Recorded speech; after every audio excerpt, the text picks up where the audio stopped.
Hello friends, welcome to hi fi study changing the way of education. Friends, आज हम लोग समावेशी शिक्षा का 2018 का प्रश्न पत्र देखेंगे। 2018 में आपके किस प्रकार से प्रश्न पूछा गया उसको सभी को हम लोग एक एक करके डिस्कस करेंगे और अच्छे से देखेंगे। तो चलिए स्टार्ट करते हैं। पहला क्वेश्चन है हमारा, दृष्टिबाधिता का मुख्य कारण है। देखिए इनमें से कौन सा दृष्टिबाधिता का मुख्य कारण है। पहला है ऑप्शन वातावरण, सेकेंड है वंशानुक्रम, थर्ड है हमारा दोनों और फोर्थ ऑप्शन हमारा उपयुक्त में से कोई नहीं। तो देखिए इसका राइट आंसर हो जाएगा ऑप्शन सी, दोनों। वातावरण भी हो सकता है, वंशानुक्रम हो सकता है बच्चा जन्मजात से अंधा हो, या फिर हो सकता है बच्चा वातावरण में जैसे कोई एक्सीडेंट वगैरह किसी वजह से दृष्टिबाधित हो गया हो। ठीक है, तो इसका राइट ऑप्शन हो जाएगा ऑप्शन सी, दोनों। ठीक है, नेक्स्ट क्वेश्चन है हमारा, अच्छी निर्देशन सेवा होती है। देखिए अच्छी निर्देशन सेवा कौन सी होती है। पहला है जो सेवा बाल केंद्रित हो, सेकेंड है शिक्षक केंद्रित, थर्ड है समाज केंद्रित और फोर्थ है उपयुक्त में से कोई नहीं। तो देखिए अच्छी निर्देशन सेवा वही है जो बाल केंद्रित हो। ठीक है, तो इसका राइट ऑप्शन हो जाएगा ऑप्शन ए, बाल केंद्रित क्या है, एक अच्छी निर्देशन सेवा है। नेक्स्ट है हमारा, टर्मन के अनुसार सामान्य बालकों की बुद्धि लाब्धि कितनी होती है। देखिए सामान्य बालक पूछा है तो इसका राइट ऑप्शन हो जाएगा ऑप्शन डी, 90 से 110। ये मैंने आप लोग को कितनी बार बताया है और ये लगभग हर एक साल में पूछा गया क्वेश्चन है कि टर्मन के अनुसार सामान्य बालकों की बुद्धि लाब्धि कितनी होती है, या फिर ये पूछा है टर्मन के अनुसार प्रतिभाशाली बालकों की बुद्धि लाब्धि कितनी होती है। तो ये आप दोनों को ये बहुत अच्छी तरीके से पता होगा कि जो प्रतिभाशाली बालक होते हैं टर्मन के अनुसार उनकी 140 होती है और जो सामान्य बालक है उनकी कितनी होती है, 90 से 110 के बीच में होती है। ठीक है, ये सब हम लोगों ने इसके पहले के वीडियो में बहुत अच्छी तरीके से समझ लिया है। नेक्स्ट क्वेश्चन की तरफ चलते हैं। देखिए नेक्स्ट क्वेश्चन क्या है हमारा, समुदाय का अर्थ कितने शब्दों से मिलकर बना है। जो समुदाय है उसका अर्थ कितने शब्दों से मिलकर बना है। पहला ऑप्शन है 4, सेकेंड है 2, थर्ड ऑप्शन है हमारा 3 और फोर्थ ऑप्शन हमारा इनमें से कोई नहीं। तो इसका राइट ऑप्शन है ऑप्शन बी, 2। जो समुदाय का अर्थ है वो 2 शब्दों से मिलकर बना है। ठीक है, तो इसका राइट ऑप्शन हो जाएगा ऑप्शन बी, 2। नेक्स्ट है हमारा, मंडली मनोविज्ञान केंद्र कहाँ नहीं स्थित है। ठीक है, देखिए मंडली मनोविज्ञान केंद्र उत्तर प्रदेश में 10 जगह स्थित है। आगरा में भी है, लखनऊ में भी है, कानपुर में भी है। ठीक है, तो ये तीनों जगह क्या है, मंडली मनोविज्ञान है। वाराणसी में भी है। तो इस ऐसे पूछेगा कि मंडली मनोविज्ञान उत्तर प्रदेश में कितने हैं, तो 10 है। ठीक है, इसमें यहाँ पे नहीं पूछा है कि मंडली मनोविज्ञान केंद्र कहाँ नहीं है। ठीक है, तो इसका राइट ऑप्शन हो जाएगा ऑप्शन बी, दिल्ली में। ठीक है, इसका राइट ऑप्शन हो जाएगा ऑप्शन बी। नेक्स्ट क्वेश्चन है हमारा, विकलांग शिक्षा का मुख्य आधार है। ठीक है, विकलांग शिक्षा का मुख्य आधार क्या है। पहला ऑप्शन है हमारा शारीरिक विकलांगता, सेकेंड है आवेगात्मक विकलांगता, थर्ड है मानसिक विकलांगता और फोर्थ है उपयुक्त सभी। देखिए बच्चा जो होता है शारीरिक रूप से भी विकलांग हो सकता है, आवेगात्मक रूप से भी हो सकता है, मानसिक रूप से भी हो सकता है। ठीक है, तो विकलांगता शिक्षा का मुख्य आधार शारीरिक विकलांगता भी हो सकता है, आवेगात्मक विकलांगता भी है और मानसिक विकलांगता भी है। तो इसका राइट आंसर हो जाएगा आंसर डी, उपयुक्त सभी। ठीक है, तो इसका राइट आंसर क्या हो जाएगा, आंसर डी, उपयुक्त सभी। नेक्स्ट हमारा, सांकेतिक भाषा किसके लिए प्रयुक्त किया जाता है। देखिए किस प्रकार के बच्चों को हम लोग संकेत के द्वारा चीज़ों को समझाते हैं। सांकेतिक भाषा किसके लिए प्रयुक्त किया जाता है। पहला ऑप्शन है प्रतिभाशाली बालक, सेकेंड है हमारा श्रवण बाधित बालक, थर्ड ऑप्शन है हमारा विकल्प ए एवं 2 दोनों और फोर्थ ऑप्शन हमारा सामयिक शिक्षा। तो देखिए जो सांकेतिक भाषा होता है, जिन बच्चों को संकेत द्वारा हम लोग समझाते हैं वो श्रवण बाधित बालक होते हैं। ठीक है, श्रवण बाधित बालक होते हैं। ये भाषा किसके लिए यूज़ की जाती है, सांकेतिक भाषा श्रवण बाधित बालकों के लिए। ठीक है, श्रवण बाधित के लिए सांकेतिक भाषा का यूज़ करते हैं। जितने भी श्रवण बाधित लोग होते हैं उनके लिए हम लोग सांकेतिक भाषा का यूज़ करते हैं। नेक्स्ट क्वेश्चन है हमारा, निर्देशन का प्रकार नहीं है। इनमें से कौन सा निर्देशन का प्रकार नहीं है। पहला हमारा शैक्षिक निर्देशन, ये तो है हम लोग पढ़े हैं शैक्षिक निर्देशन में क्या होता है। सेकंड होता है लिखित निर्देशन, थर्ड है व्यक्तिगत निर्देशन और फोर्थ है हमारा व्यावसायिक निर्देशन। ठीक है, तो यहाँ पे क्या पूछा है, यहाँ नहीं पूछा है कौन सा प्रकार नहीं है। तो इसका राइट ऑप्शन हो जाएगा ऑप्शन बी, लिखित निर्देशन। यह निर्देशन का प्रकार नहीं है। ठीक है, लिखित निर्देशन का प्रकार नहीं है। यहाँ नॉट पूछा है तो इसलिए इसका राइट ऑप्शन हो जाएगा ऑप्शन बी, लिखित निर्देशन। नेक्स्ट क्वेश्चन है हमारा, शिक्षा प्रक्रिया में अनुकूलन की आवश्यकता नहीं होती है। देखिए यहाँ पर भी नहीं पूछा है। ठीक है, शिक्षा की प्रक्रिया में अनुकूलन की आवश्यकता नहीं होती है। किन में नहीं होती है। पहला ऑप्शन हमारा श्रवण बाधित के लिए, सेकंड हमारा अस्थिर बाधितों के लिए, थर्ड है हमारा प्रतिभाशाली बालकों के लिए और फोर्थ है दृष्टिबाधितों के लिए। तो देखिए श्रवण अनुकूलन की आवश्यकता, तो श्रवण बाधित बालक जो शिक्षा प्रक्रिया में अनुकूलन की आवश्यकता है, ठीक है, जो शिक्षा प्रक्रिया में अनुकूलन की आवश्यकता है वो श्रवण बाधित बालकों के लिए होगी, अस्थि बाधितों के लिए भी होगी, दृष्टि बाधितों के लिए भी होगी, लेकिन प्रतिभाशाली बालकों के लिए नहीं होती है। तो यहाँ पे नहीं पूछा है, इसलिए इसका राइट ऑप्शन हो जाएगा ऑप्शन सी, प्रतिभाशाली बालकों के लिए। ठीक है, शिक्षा प्रक्रिया में अनुकूलन की आवश्यकता किनको नहीं होती है? प्रतिभाशाली बालकों के लिए। नेक्स्ट है हमारा विकृत बालकों को बनाना चाहिए। देखिए जो विशिष्ट बालक होते हैं या फिर विशिष्ट बालक को ही विकृत बालक कहते हैं, उनको क्या बनाना चाहिए? परिवार पर निर्भर या आत्मनिर्भर या सरकार पर निर्भर या उपयुक्त में से कोई नहीं। तो इसका राइट आंसर हो जाएगा आत्मनिर्भर। देखिए कोई भी हो, ठीक है, सबको क्या कोई भी बच्चा हो, सामान्य बच्चा हो या फिर विशिष्ट बालक हो या जो भी बच्चा हो, सबको हमें आत्मनिर्भर बनाना चाहिए। ठीक है, बच्चा क्या हो? आत्मनिर्भर हो। नेक्स्ट क्वेश्चन हमारा, वर्तमान में निःशक्त बच्चों की शिक्षा को कहा जाता है? वर्तमान समय में निःशक्त बच्चों की शिक्षा को क्या कहा जाता है? पहला ऑप्शन हमारा विशेष शिक्षा, सेकेंड है संकेतित शिक्षा, थर्ड है समावेशी शिक्षा और फोर्थ है उपर्युक्त में से कोई नहीं। तो इसका राइट आंसर हो जाएगा आंसर सी, समावेशी शिक्षा। देखिए समावेशी शिक्षा में क्या है? सामान्य बालकों के साथ विशिष्ट बालकों को एक ही क्लास में बैठा के समान रूप से शिक्षा दी जाए, यही तो समावेशी शिक्षा है। तो वर्तमान में निःशक्त बच्चों की शिक्षा को क्या कहा जाता है? समावेशी शिक्षा कहा जाता है। नेक्स्ट है हमारा, हकलाने के कारण क्या हो सकते हैं? क्या क्या कारण हो सकते हैं हकलाने के? वंशानुक्रम हो सकता है, वातावरण हो सकता है, उपर्युक्त दोनों या इनमें से कोई नहीं। तो देखिए यहाँ पे वंशानुक्रम भी हो सकता है और वातावरण भी हो सकता है। तो इसका राइट ऑप्शन हो जाएगा ऑप्शन सी, उपर्युक्त दोनों। इसका राइट आंसर क्या हो जाएगा? आंसर सी, उपर्युक्त दोनों होगा। ठीक है, नेक्स्ट क्वेश्चन है हमारा, मनोविज्ञान केंद्र का प्रमुख कार्य क्या है? जो मनोविज्ञान केंद्र बनाया गया है उसका प्रमुख कार्य क्या है? निर्देशन, प्रशिक्षण, शोध कार्य, उपर्युक्त सभी। तो देखिए जो मनोविज्ञान केंद्र है उसका कार्य निर्देशन भी है, गाइड करना भी है, प्रशिक्षण भी है, प्रशिक्षण देना भी है। हम लोग जो आप लोग डीएलएड कर रहे हैं उसमें क्या है? प्रशिक्षण ही दिया जा रहा है। थर्ड हमारा शोध कार्य भी होता है और डी हमारा उपर्युक्त सभी। तो इसका राइट आंसर हो जाएगा क्या? उपर्युक्त सभी। ठीक है, तो इसका राइट आंसर क्या हो जाएगा? उपर्युक्त सभी। नेक्स्ट है हमारा, वाक् दोष के प्रमुख प्रकार बताइए। देखिए 2017 में भी क्वेश्चन पूछा है कि वाक् दोष के कितने प्रकार होते हैं? तो इसका राइट आंसर है आंसर सी, 6 प्रकार। ठीक है, वाक् दोष 6 प्रकार से हो सकता है। ये 2017 में भी पूछा गया, तो इसका राइट आंसर हो जाएगा 6। ठीक है, नेक्स्ट क्वेश्चन हमारा, निर्देशन एवं परामर्श द्वारा बताया जाता है। निर्देशन और परामर्श द्वारा क्या बताया जाता है? ठीक है, पहला ऑप्शन है क्या करने योग्य है, सेकेंड ऑप्शन है क्या न करने योग्य है और थर्ड ऑप्शन है विकल्प 1 एवं 2 दोनों और फोर्थ ऑप्शन है हमारा उपर्युक्त में से कोई नहीं। तो देखिए जो निर्देशन होता है उसमें यही तो बताया जाता है क्या चीज़ करने योग्य है, क्या नहीं करने योग्य। आप किसी को गाइड करते हैं तो उसको समझाते हैं ना कि क्या तुम्हारे करने योग्य है और क्या नहीं करने योग्य है। तो इसका राइट आंसर हो जाएगा आंसर सी, विकल्प 1 एवं 2 दोनों। ठीक है, क्या करने योग्य है और क्या न करने योग्य है, ये हम लोग निर्देशन एवं परामर्श द्वारा बताया जा सकता है। चलिए यहाँ तक आप लोग का बहुविकल्पी प्रश्न खत्म हो गया, हम लोगों ने देख लिया। अब हम लोग देखेंगे कि अति लघुत्तरीय प्रश्न किस प्रकार से पूछा गया है। ठीक है, तो यहाँ पे पहला क्वेश्चन है हमारा, पर्यवेक्षण के 2 प्रयोग बताइए। देखिए पिछले वीडियो मैंने पर्यवेक्षण बताया था आप लोगों को, तो किसी ने पूछा था पर्यवेक्षण का मतलब क्या होता है।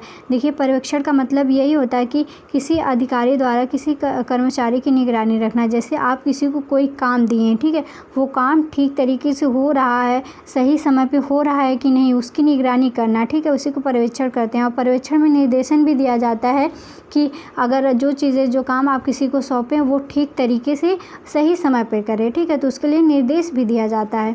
वही क्या होता है? हमारा पर्यवेक्षण होता है। देखिए पर्यवेक्षण 2 प्रकार के निम्नलिखित है।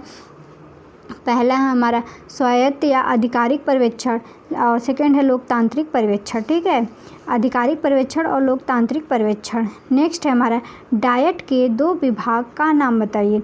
डायट के 2 विभागों का नाम बताइए। डायट के 2 विभाग निम्नलिखित है।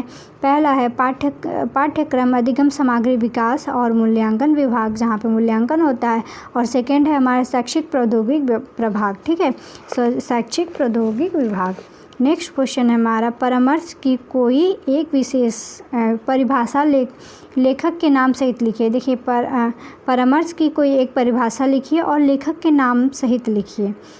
परामर्श की परिभाषा मायर्स के अनुसार परामर्श का तात्पर्य दो व्यक्तियों के संपर्क से है जिसमें एक को किसी प्रकार की दूसरे व्यक्ति द्वारा सहायता प्रदान की जाती है। ठीक है, मान लीजिए पर्यवेक्षण में दो व्यक्ति हैं, आप परामर्श किसी को दे रहे हैं। ठीक है, सॉरी, आप परामर्श किसी को दे रहे हैं तो उसमें दो व्यक्ति हैं। अगर किसी को कोई प्रॉब्लम है तो उसको दूसरा व्यक्ति क्या करता है, उसके लिए उसकी सहायता प्रदान करता है। ठीक है, उसको किसी भी प्रकार का प्रॉब्लम है तो उसके लिए उसको सहायता प्रदान करता है, उसी को हम लोग क्या बोलते हैं, परामर्श बोलते हैं। ठीक है, नेक्स्ट है हमारा, वाक् दोष का अर्थ स्पष्ट कीजिए। वाक् दोष किसे कहते हैं, उसका अर्थ स्पष्ट कीजिए। देखिए, वाक् विकार एक प्रकार का अधिगम दोष है। इसके अंतर्गत छात्र ध्वनि को समझकर उसका कूटानुवाद, डिकोडिंग एवं शीघ्र प्रति उत्तर नहीं कर पाता। ठीक है, देखिए अगर आप किसी छात्र के सामने कोई भी, मान लीजिए कि किसी बच्चे में वाक् विकार है, ठीक है, उसके सामने आप चीज़ों को बोल रहे हैं तो वो जल्दी चीज़ों को डिकोडिंग नहीं कर पाएगा, उसको समझने में थोड़ा टाइम लगेगा और टाइम लगेगा तो उत्तर देने में भी टाइम लगेगा। ठीक है, यहाँ तक समझ में आ गया।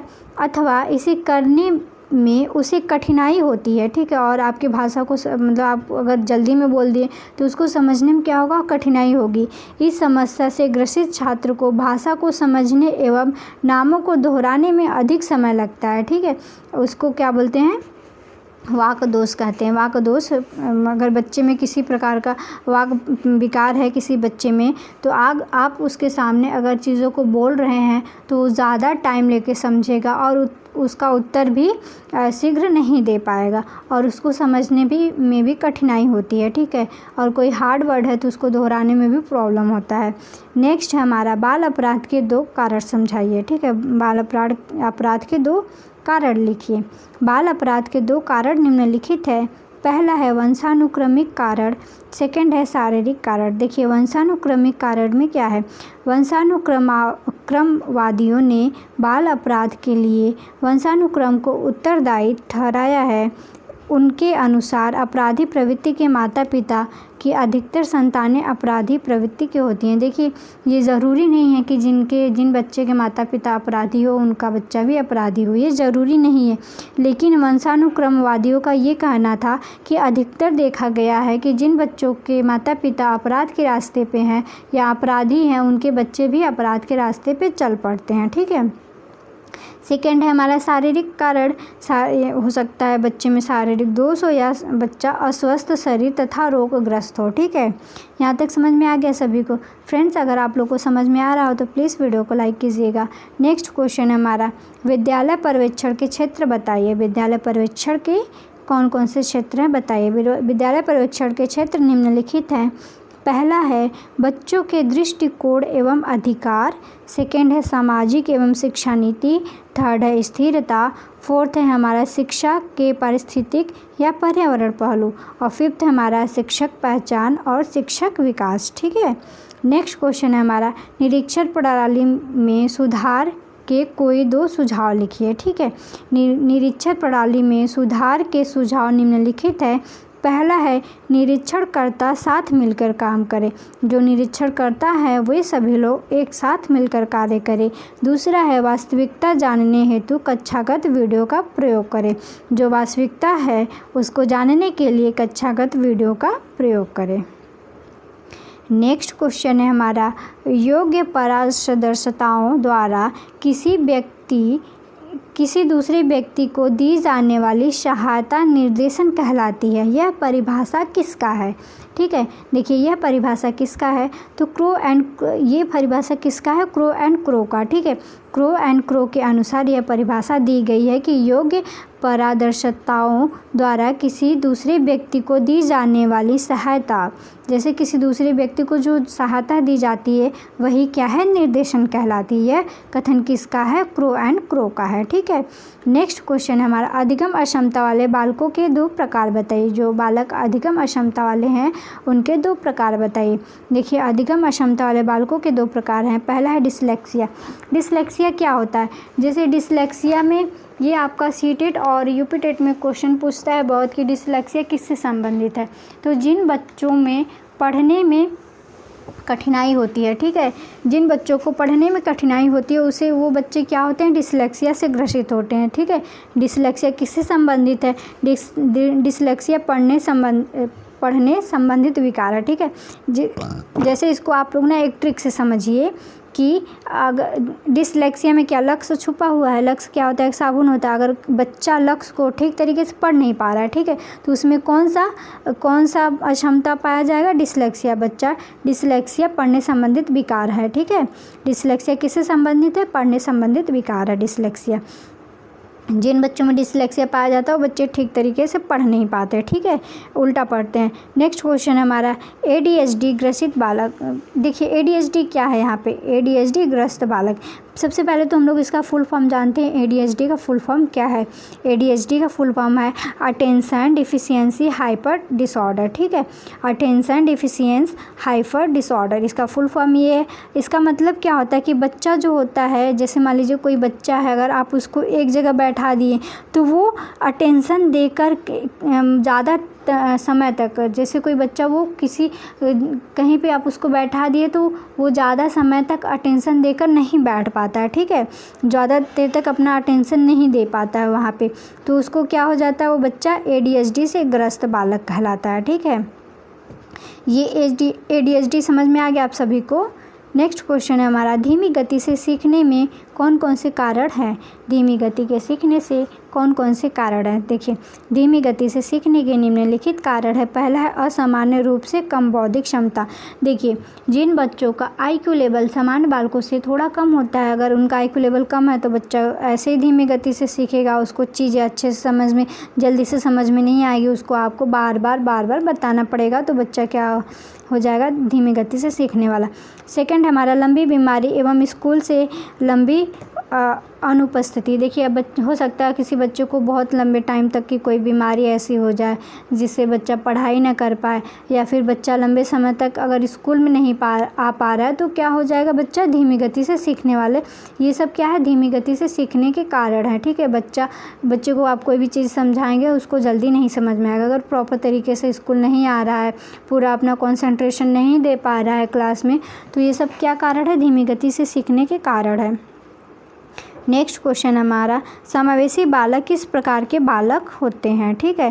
जो समावेशी बालक होते हैं वो किस प्रकार के बालक होते हैं। देखिए समावेशी बालक वे बालक होते हैं जो सामान्य तथा शारीरिक रूप से बाधित होते हैं। ये दोनों प्रकार के बालक एक साथ समावेशी शिक्षा ग्रहण कर सकते हैं।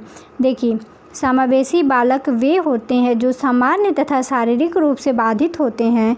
ये दोनों प्रकार के बालक एक साथ समावेशी शिक्षा ग्रहण कर सकते हैं। देखिए समावेशी बालक में सामान्य बालक और जो शारीरिक रूप से बाधित बालक आते हैं, वे सभी बालक क्या होते हैं, जो समावेशी शिक्षा होता है उसमें एक ही क्लास में बैठ करके एक ही साथ शिक्षा ग्रहण करते हैं, उसी को हम लोग क्या बोलते हैं, समावेशी शिक्षा बोलते हैं, ठीक है। यहाँ तक समझ में आ गया आप सभी को। चलिए नेक्स्ट क्वेश्चन देखते हैं हम लोग। नेक्स्ट क्वेश्चन है हमारा, एक अध्यापक दृष्टिबाधित बालक बच्चे की पहचान कैसे करेगा। एक अध्यापक जो है वो दृष्टिबाधित बालक की पहचान कैसे करेगा, ठीक है। एक अध्यापक दृष्टिबाधित बच्चे की पहचान किस प्रकार से, मान लीजिए आप एक अध्यापक हैं, आप कोई टीचर, आप स्कूल में जा रहे हैं पढ़ाने, अगर आपके क्लास में कोई दृष्टिबाधित बच्चा है तो उसको आप कैसे पहचानेंगे, ठीक है। एक अध्यापक दृष्टिबाधित बालक की पहचान निम्नलिखित प्रकार से कर सकता है। पहला, पलकों पर खुजली होना और सूजन होना। अगर आप किसी बच्चे को नोटिस कर रहे हैं, बच्चे के पलकों पे बार बार खुजली हो रही है या उसके पलके पे सूजन रह रहा है हमेशा, तो हो सकता है वो बच्चा क्या हो, दृष्टिबाधित हो, ठीक है। नेक्स्ट है हमारा, पलकों को बार बार झपकाना। देखिए जो दृष्टिबाधित बालक होते हैं वो पलकों को अपने जल्दी बार बार झपकाते हैं, ठीक है। नेक्स्ट क्वेश्चन है हमारा आंखें तिरछी होना। अगर जो दृष्टिबाधित बालक होते हैं उन बालकों की आंखें तिरछी भी होती है। और नेक्स्ट है हमारा पुस्तक तथा अन्य वस्तुओं को आंखों के समीप ले जाना। देखिए, जिन बच्चों को कम दिखाई देता है या फिर जो दृष्टिबाधित बालक होते हैं वो क्या करेंगे, बुक को पढ़ने की कोशिश करेंगे या पुस्तक या कोई वस्तु बार बार उनको अपनी आंखों के समीप एकदम लेके जाके देखने की कोशिश करेंगे। ठीक है, तो इस प्रकार आप दृष्टिबाधित बालकों की पहचान कर सकते हैं। नेक्स्ट है हमारा बुद्धिलाब्धि से आप क्या समझते हैं। IQ से आप क्या समझते हैं, बुद्धिलाब्धि क्या है। बुद्धि परीक्षणों से बुद्धिलाब्धि आंकी जाती है। बुद्धिलाब्धि कैसे आंकी जाती है, हम लोग इसका परीक्षण कर करके आंकते हैं। ठीक है, बुद्धिलाब्धि के विचार का सबसे पहला प्रयोग सन 1916 में स्टैनफोर्ड ने परीक्षण में किया गया था। देखिए, बुद्धि परीक्षण सबसे पहले कौन किया था। अगर आपके एग्ज़ाम में ये क्वेश्चन पूछे कि बुद्धि परीक्षण सबसे पहले कौन किया था, तो स्टैनफोर्ड ने किया था। कब किया था, 1916 में। बुद्धिलाब्धि मानसिक आयु तथा वास्तविक आयु के बीच का अनुपात है। और विनय ने क्या बताया कि जो बुद्धिलाब्धि है वो मानसिक आयु तथा वास्तविक आयु के बीच का अनुपात है। बुद्धिलाब्धि व्यक्ति की सामान्य योग्यता के विकास की गति का निर्धारण करती है। ठीक है, विनय ने बताया कि बुद्धिलाब्धि जो है व्यक्ति की सामान्य योग्यता के विकास की गति को निर्धारित करती है। यहाँ तक समझ में आ गया सभी को। नेक्स्ट क्वेश्चन है हमारा अपवंचक क्या है। देखिए, अपवंचक क्या है। निरर्थक वैज्ञानिक तकनीकी तथा आर्थिक प्रगति के बावजूद हमारे समाज में विभिन्न वर्गों में बहुत ही असमानता विद्यमान है। एक वर्ग बहुत ही संपन्न है तथा दूसरा वर्ग बहुत ही विपन्न है। दूसरे वर्ग के बालक अनेक प्रकार के सामाजिक, आर्थिक, सांस्कृतिक सुविधाओं से वंचित रह जाते हैं। इन सुविधाओं की कमी के कारण उनका विकास सामान्य बालकों की तरह नहीं हो पाता एवं उनका विकास भी अवरुद्ध हो जाता है। इस प्रकार की सुविधाओं से वंचित बालक क्या कहलाते हैं, अपवंचक बालक कहलाते हैं। देखिए, अपवंचक बालक को हम लोग इस प्रकार लिख सकते हैं कि वे बालक जो अपने विकास एवं प्रगति हेतु निम्न सुविधाओं से वंचित रह जाते हैं। वे सुविधाएं आर्थिक रूप से हो सकती है, सामाजिक रूप से हो सकती है, सांस्कृतिक रूप से हो सकती है। अगर वे बालक इन सुविधाओं से वंचित रह जाते हैं तो उसी को क्या बोलते हैं, अपवंचित बालक कहते हैं। ठीक है, ये समझ में आ गया आप सभी को अपवंचित बालक क्या किसे कहते हैं। फ्रेंड्स, आज हम लोगों ने 2018 का पेपर देख लिया, सभी को डिस्कस कर लिया, सारे प्रश्नों को। आई होप आप लोगों को अच्छे से समझ में आया होगा। अगर कोई डाउट या कुछ भी जो चीज़ें नहीं समझ में आई हो तो कमेंट बॉक्स में कमेंट करके बता दीजिएगा। मिलते हैं नेक्स्ट वीडियो में, तब तक के लिए टेक केयर, बाय बाय। आप लोग अपना ख्याल रखिए और अच्छे से पढ़ाई कीजिए और अपने एग्ज़ाम में अच्छा मार्क्स लेकर आइए। ठीक है, टेक केयर, बाय।